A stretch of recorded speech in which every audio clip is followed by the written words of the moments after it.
So obviously, with everything coming out about Caitlin Clark's signature shoe, it's been a pretty decent time. It has been a pretty decent time as a Caitlin Clark fan. More news coming out. We're getting closer to watching her play basketball. We are 2 months away from seeing Caitlin Clark play basketball again, which is objectively a good thing. Iowa are getting into conference play, so they're playing games that matter. Look, Taylor Swift was meant to be going to a game, apparently. And I don't even think I've talked about that with Sophie Cunningham. But anyway, yeah, it's an okay time, to be a Caitlin fan. But I do have to say that with this is one of the crazier things. If you look at the top shoes worn in the NBA, obviously, it is the Nike Kobe 6 and Nike Kobe 5.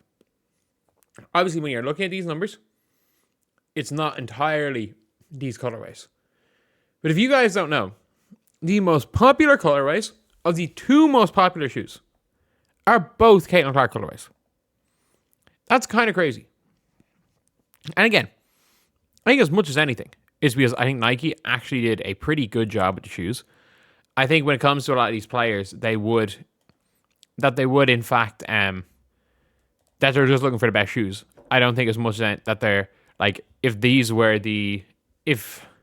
let's just say hypothetically, if Enrique had a Kobe sponsorship, they would probably consider doing something like that. But I do have to say that it is just an objectively good thing. And the fact is, the number 3 is literally the Nike Sabrina 3s. They are the Sabrinas. In fairness, they are the spiritual successor to the Kobes. I don't think anyone is really arguing that one, that the Sabrinas are absolutely spiritual successors to the Kobes. Like, they're probably what the Kobes would look like if they're out now. The reality is like, they were still making Kobe shoes after up until Kobe passed away. So the odds that one of those Kobe shoes is now a Sabrina is not low. It's not low, I'll say that much. And I do also want to apologize about the lisp. Sores on both those sides of my tongue. Can't do anything about it for a few days. And hopefully, I think it's just been caused by a lack of sleep and a lack just being all over the place the last couple of days. It should get better in the next few days. But that being said, it's one of those things. It's objectively a good thing for the WNBA in general. We can be real here. For the WNBA in general, it is completely a good thing. No matter what some people try to tell you, the rise of Caitlin Clark's relevancy in terms of as a basketball player in the world of basketball, it has absolutely more so than anyone before it legitimized on a public level women's basketball. And you absolutely can be there like we've been telling you for years.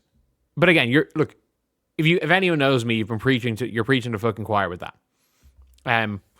But at the end of the day, that is something that can always be argued. And it's something that people will always argue. And that's fine. And it's absolutely fine. That being said, you were now at the stage where people are still fighting against it. They're trying to zag. They're trying to fight against that. They're trying to fight against progress. Because let's be real.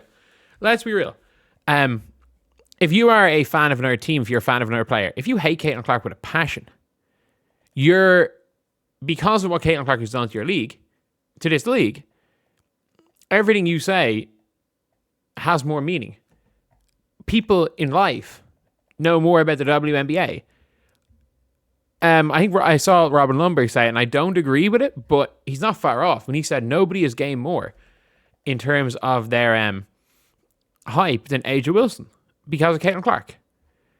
Because let's be real, like Caitlin Clark is Angel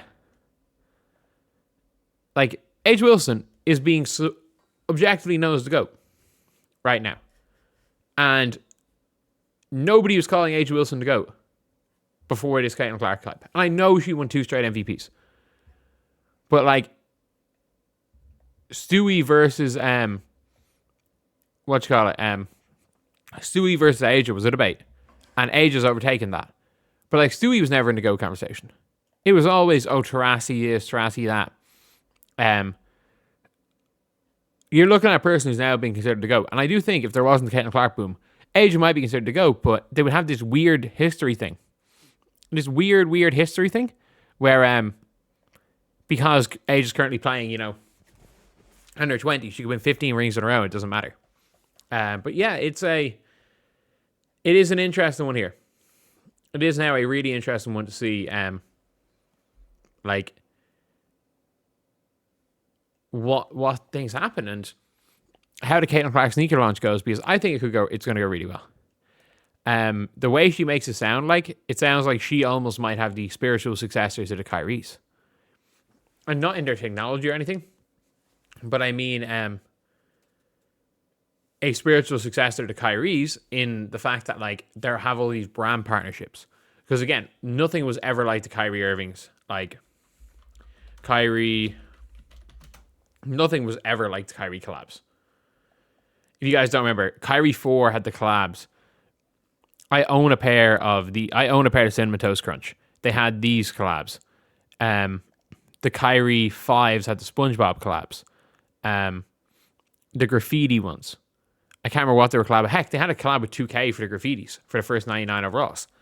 I can't remember what this one is. I'm pretty sure the Equality one was a collab, was it? Maybe not. But some of the mad ones. Kyrie 5 then came out with the SpongeBobs. You did the Bruce Lee Mama Mentality collab.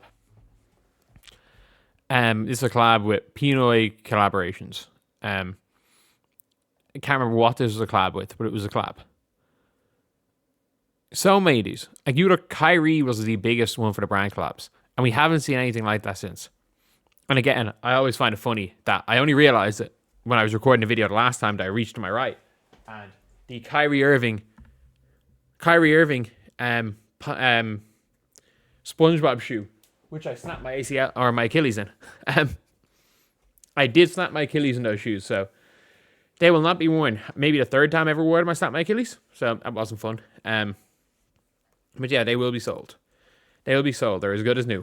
But yeah, it is a it's an interesting one. It is an interesting one to see, and I'm looking forward to seeing what Caitlin Clark's shoes are, because you better believe Caitlin Clark's shoes are not going to shoot to number one. It's clearly going to be the Kobe's. The Kobe's are going to be still at number one. But if Caitlin Clark's shoes somehow overtake the Sabrina's and go to 3 or 4 in KD's, that would be so impressive. If ironically, the top 4 most worn shoes are a WNBA player shoe, WNBA player shoe, WNBA collab, WNBA collab. There'll probably be a new Kobe collab that will overtake these, and these are probably some newer ones. But yeah, anyway, that's the video. See you guys.